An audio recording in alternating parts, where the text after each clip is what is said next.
screen? Yeah, just give me some thumbs up. Everybody, okay, I see some heads nodding. Great. Thank you for including me today. I am the program coordinator for the North Carolina Master Naturalist program through the Extension Service. And I wanted to share with you all a little bit about our program. The Master Naturalist as a program, let me see here, began in the 1990s. It started down in Texas. It's almost nationwide. There's about 45 states that have a Master Naturalist program.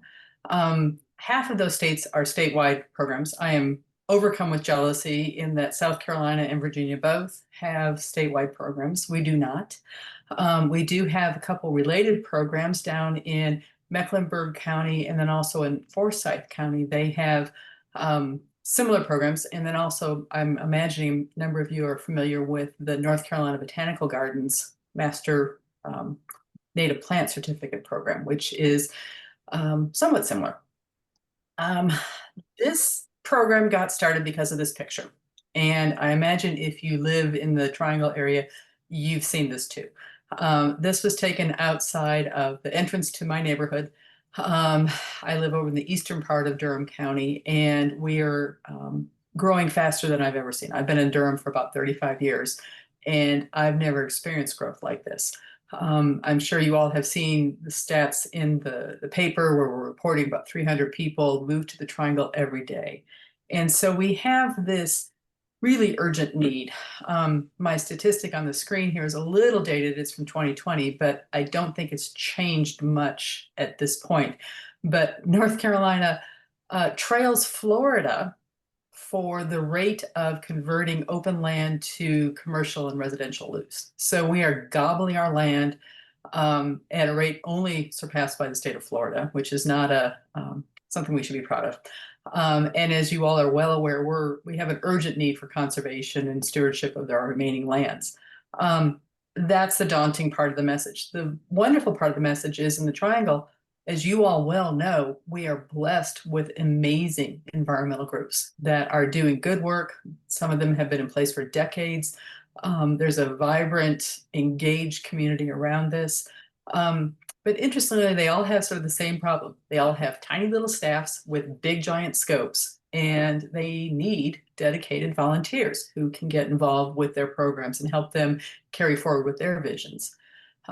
So the Master Naturalist program is intended to help prepare volunteers to work with environmental groups and work with environmental issues.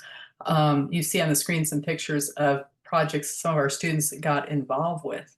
And it's really a range almost as wide as the natural world. This is a program that will start up in January. It'll be open to residents of Chatham, Durham, Orange, and Wake counties. That is just an artifact of the Extension Service. The Cooperative Extension Service is over 100 years old. It was formed at the beginning of last century to help farmers. So we were county by county based, so that's the way we roll. We try to have this as a low-cost program, but certainly if that registration fee is a barrier for anyone, we can figure out ways to work around that with a grant or some sort of sub-sort. We cover the entire natural world. So this is a year-long program.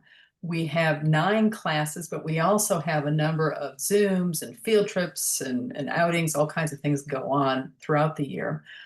We meet on Saturdays from 9 until noon. There are a couple exceptions to that. We do some hikes that are a little bit off that time frame. And in addition to the classwork that our students do each month, we complete what we call an impact project. So that's a project that our students do with an environmental group in the area. It's something that is defined by both the environmental group and the student. We try to have our students flowing into things that groups are already working on, so as not to create additional stress and worry for the environmental groups. You see up here a class schedule. This is still kind of drafty. We're still working through the final details for the 2026 calendar. The logistics on this program are daunting. We go to multiple locations. We're inside, we're outside, we're we're hiking in March. We're outside in January doing winter tree ID. I mean, we're out in the baking sun in September, so we're all over the place. We don't do class in July and August because who wants to do class in July and August? And also, a lot of our students are working parents, so they need that flexibility for summer breaks for their kids and families. I want to take just a minute to give you a little bit of a deeper dive into the way the program's organized. Our first class, when we start in January, this will be the end of January and the 31st, it's really a welcome to the program, learning a little bit about where nature happens and the scientific method. But the real focus of that day is to meet our partner organizations and to start thinking about those organizations that you want to do a project with. Would your project be something that is done as an individual or done as a team? It's an overwhelming day, lots of discussion going on that day. The next 3 classes we start with looking at habitat. So we look into forest systems, river systems, climate and geology. The geology class takes the form of hikes. So we go to different locations in and around Durham in the Triangle. So this is part of that, as I mentioned earlier, daunting logistics. We are all over the place with these classes because nature happens not in the classroom, but outside. So you can see a little bit about what we do with those classes. And I am so proud, and we are so blessed with the quality of instructors that we have. We have some of the leaders from our area, from both the universities and also partner organizations. So we have people that are doing good works every single day, and our students get to learn from some of the best and brightest we have here in the Triangle. The next 3 classes we've looked at habitat, now we look at the food web. So we start with botany, and then we move to insects, and then we look at birds. And we're really following the sun's energy through an environmental system, right? So from plants to insects, and we've used birds as the stand-in for the entire animal world, but birds are a place often that the public begins to engage with wildlife. And it's a great way to go out and start getting involved with wildlife in a one-day class. So that's the second module of the program. The third module skips into the fall. So now we look at the impact of the human environment. We're looking at wildlife in terms of herd management and wildlife conservation, and how to get involved with advocacy work. Next class, we look at water quality. So we go into the rivers. We look at how water quality is monitored, how we work with small creatures that make a big impact in monitoring water quality and advocacy work, role of citizens. And then the final class is looking at conservation. So this is that real work. And this is where I have to confess a lot of our students get very frustrated, because we spend a whole year nearly looking at all these wonderful things in the environmental world. And now we have to look at the reality of trading off budgets, people, conservation. And as you all know, a lot of conservation work is about compromise and balancing trades. I mentioned earlier the impact projects that our students do.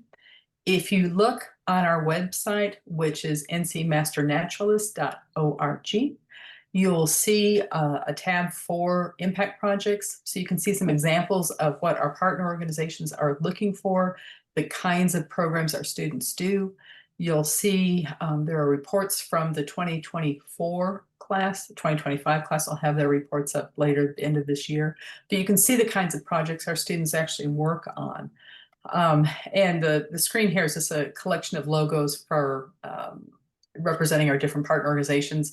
We have added a few more to this. So we have some of the very best organizations in the Triangle as our partner organization. Some of the people are represented on this call. So good folks to work with. Just a couple quick examples. I mean, our students do all kinds of different things. They reflect their interests and backgrounds and skills. Last year, we had a student that did a media campaign. She got fascinated by freshwater mussels and the role that they play in water quality. And the student that did this project was one of our older students who was retired. She had been a professional photographer. She had been a staff photographer for the Rolling Stone magazine. So if anyone could make a freshwater mussel look sexy, it was Fran. So she had a good time doing that. We have some students that have worked with invasive species removal. They've done projects with some of the groups that have land preserves and trying to manage those preserves. We've had students work on land preservation projects. So looking at how you do a species inventory and how assessments happen and how land management plans are developed. So there's a huge range of the types of impact projects our students do and how those things come together. Some of our students work alone. Some people work in small groups. We have a couple projects that were started in the first 2024 class that have been picked up. The team's still in place, and the 2025 class has jumped in. Some few students from 2025 have joined the 2024 class members working on some projects. So they've had things that started with a small idea and they're growing over time. So that's I love seeing this ongoing thread moving from year to year. We try to work within the existing structures of our partner organizations. So we do have a few cases where students have said, hey, what about this? And that's a discussion, again, with our partners, trying to make sure that we're adding value with the students' time and they're learning something, and also not stressing our partner organizations beyond where they need to be. Ideally, these projects are completed within the scope of the program. So we do have some that are ongoing projects that go from year to year now.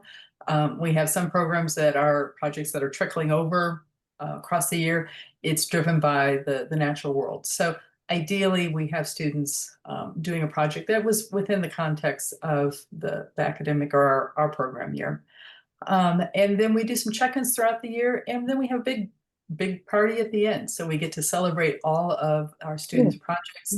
They show their projects off to each other. We have our partner organizations come in and see what they've done. And it's a great time to see everything come together and what the students have been working on. Applying to the program. So as I mentioned, the 2026 program will be open to 4 counties: Chatham, Durham, Orange, and Wake. We're admitting 60 people into the program. And if our last couple of years of experience with this are any indication, I imagine we'll have more applications than we'll have positions in the class available. But we really do want to have people representing all the counties and looking for all kinds of different skills, backgrounds, and abilities. We have, the way we're structured, we have people participating in an information session, which is what we're doing today. And then we send an application out. It looks like just what you would expect. We are old school. We do our applications in hard copy. So you get a fillable PDF. You can either print it out and fill it in paper, or you can do it on screen, but we print those things out and send it to us. Again, extension is over 100 years old. We don't want to change certain things. But that application process has started. It will finish up the end of September 22nd. At the time you do your application, there's also some code of conduct, because again, we're extension, we have a statewide policies and procedures that we work within. Those students have an opportunity to say, I can do this, or maybe not. But those applications come into us by September 22nd. We're notifying people the 1st of November. Then you pay, if you decide that you want to go forward with this, you do your application fee by November 1st, and that goes into the Durham County Extension Office. For those folks that aren't accepted, there's lots of options. We're not the only game in town. We do have all of our class materials, in many cases videos, up on our website, so people can, if they want to, follow in, check along. I will brag just a little bit. We have an amazing book list on this site. When we started 3 years ago, I went around to different partner organizations and people that served as instructors and said, hey, what's on your bookcase? What are your favorite books? And that list has grown to be a pretty robust, it's organized by topics. It's a pretty robust list. But this is my goal in life, is to read all the books on that list. It's an amazing book list. And of course, people, if you don't make it into this program, there's opportunities galore to volunteer with our partner organizations. We are trying, and I should emphasize the word trying, to capture all of the calendar events that our partner organizations have available. So if you look on our website under the Naturalist news section, you'll see a calendar that we're trying to pull information from all of our partner organizations and place it on one calendar. So it's a nice testament to our area. If you look on that calendar, you can see there are some weekends and during the week that there's just jam-packed with activities. So we're not for a want of good work going on. And then again, I mentioned also the Certificate in Native Plant program that's over at the Botanical Garden. That's a wonderful option for the plant folks who want to get involved with additional education. I have to brag, and it's not humble bragging. This is just outright bragging. This is the class of 2024. We're so excited. So for those folks who are ready to apply, what we'll do today, if you are interested in the program and you want to apply, I'm hoping Tanya or Marcia or someone can send me the email list of the folks on the call today. I see that there's about 20, it looks like. You can either send me that list, or if you want to, here's the program address. So if you send it to, if you'll email me at program@ncmasternaturalist.org, I will then send you this week the application that you can consider and fill in and send along if you were wanting to. That's me. That's my topic. And we can do some questions and then turn it over, Marcia, and you can take it from there however you all want to go. So I appreciate everyone's time and attention on this.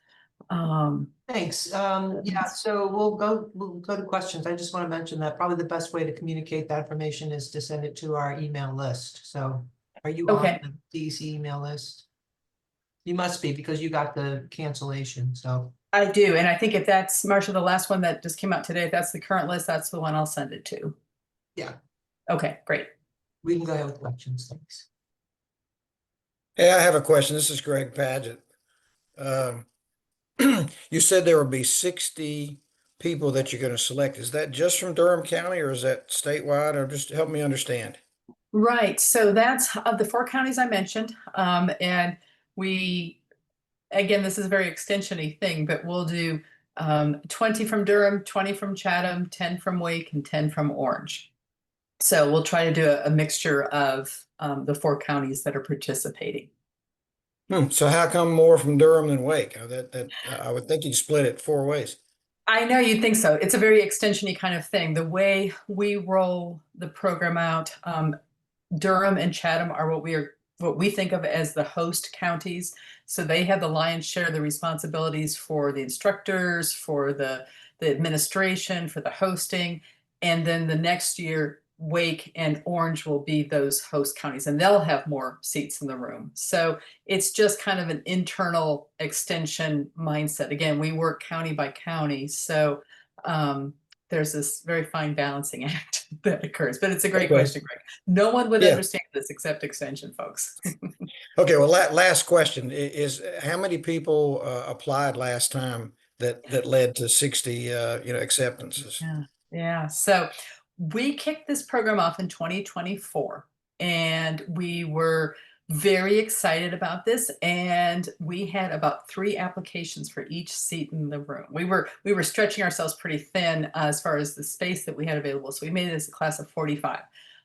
So it was pretty competitive. We're offering it this year, class of 2025, and we got excited because we were over in Orange County. They have a bigger room, so we were able to offer a class of 55, and we had, I think, like 3.5 applications per seat in that room. And so this year we're stretching ourselves even further for 2026, and I think at some point my head will just crack in two. 60 is probably about the biggest we can do, because then what happens when we do our hikes and our field work, we have to break the class down into multiple sections of about 10 each or so. So it gets complicated fast.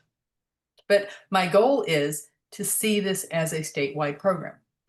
We have been getting inquiries for the last 3 years, and we keep a running record of that.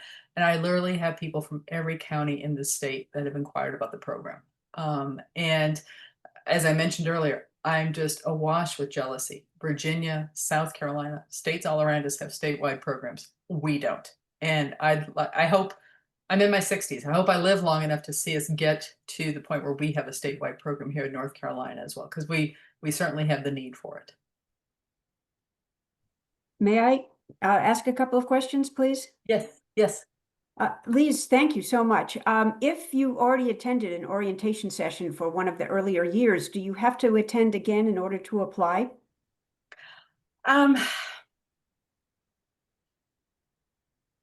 So if you're asking for yourself, here you are. Yeah. So my answer for you is here you are. I can send you the application.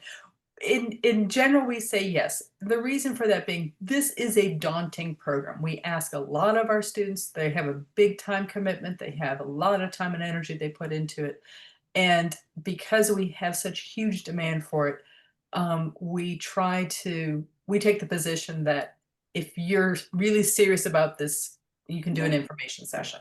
That's cool. It's a big commitment. So in general, yes. But if you're asking for yourself, hey, you're already here. And Jennifer, I have to commend you. You are so wonderfully matchy. Your walls, your earrings, your shirts. It's like a miracle of green. I'm very impressed. It's not intentional, but I am very green. Is there anything in particular that is especially appealing to the decision committee in terms of background or other attributes of people? You know, that's a hard question. And one of the things that we're trying to tease out on paper, which for those of you who've done this kind of exercise, you know how almost impossible it is, but we're trying to tease out the seriousness and commitment people would have. Because we're asking a lot of our students. This is, for those of you who are familiar with the Master Gardener program, it's in line with that. Extension has a very successful Master Gardener program, so we have some criteria that we use for that. So those are informing us as we make our decisions for applications. But one of the things that I want to do is to try to have, in the case when we did the first program in 2025, we were in Chatham and Durham County. One of the things I looked for is trying to get every zip code we could. You know, I didn't want to have all the students coming from one corner of the county. We're trying to serve the entire region as best we can. So we're looking for people who have an interest, obviously, but have the possibility of being very committed. And we want to have all kinds of backgrounds. You know, I don't want to have an entire class of retired teachers. Not that there's anything wrong with it as a retired teacher, but I don't want a class of all one kind of background, because we're trying to do so many different things. The environmental issues we're facing are so complex and so daunting that we really want as wide a background as we possibly can in our student population. Thank you. Mm-hmm.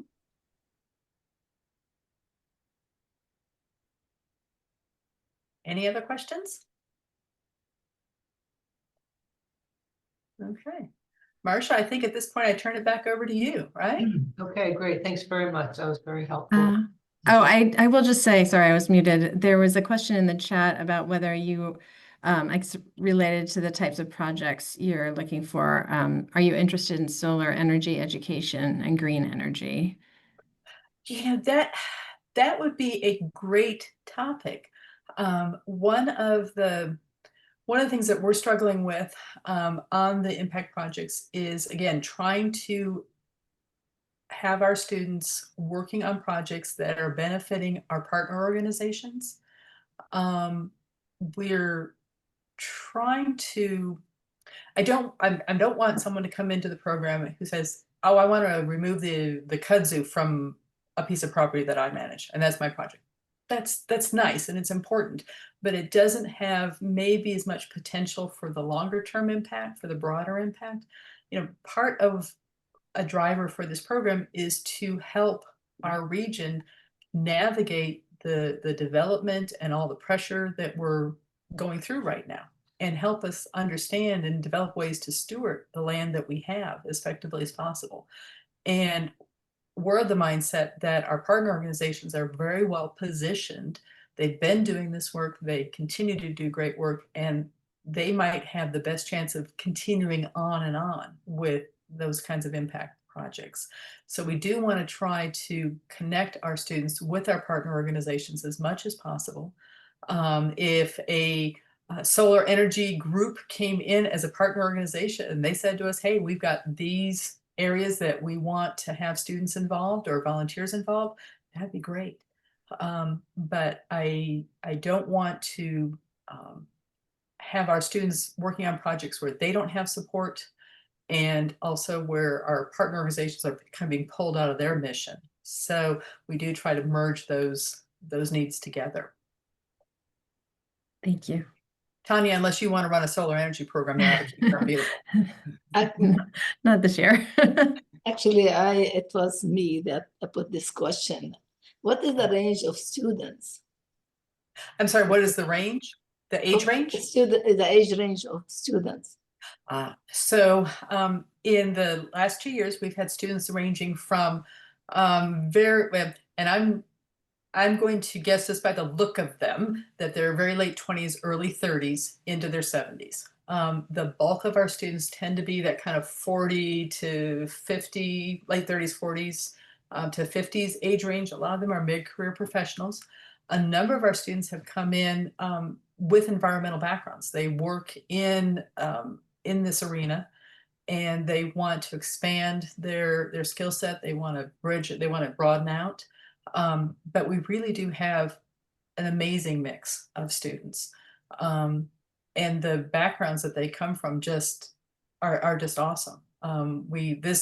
This year we just had a Zoom class a couple weeks ago where we have some retired, because we're over in Orange County, we have some UNC professor, retired surgeons and orthopedics, and boy, they got into some conversations around some of the water quality issues that just led the whole class to say, wow, hadn't thought about that. So it's wonderful to have as big a mix as we can possibly get with our students. But to answer your question, I'd say very late 20s, early 30s into 70s. Yeah. I'm more interested in the younger. Yeah, in the younger, the high schoolers. That's what I feel that's important. But if I don't know, I just asked the question. Because I'm working constantly with public schools and Yes. with Yes. all levels. A number of our students work on projects with our partner organizations that are focused on younger students. Quick example from the Haw River Assembly, Emily Sutton, who's the executive director over there. She and her team do a lot of programming on the water with students and also kids that haven't had much experience being on the water. A number of our student participants have a background in education. We have some currently working teachers and a few retired teachers who have gone on to do amazing things. One of our students just did a cool project with a tool called FoldScope. I don't know if you all use FoldScopes, but they are microscopes that are built out of paper. And how we could use FoldScopes, they looked at how they could use FoldScopes to do work identifying microinvertebrates and macroinvertebrates in water quality sampling.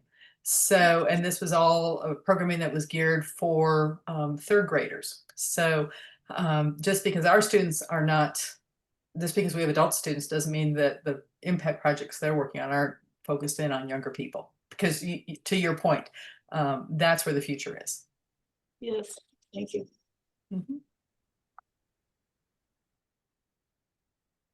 Marcia, any other questions, comments for me? All right, great. Thank you. Thanks, everyone.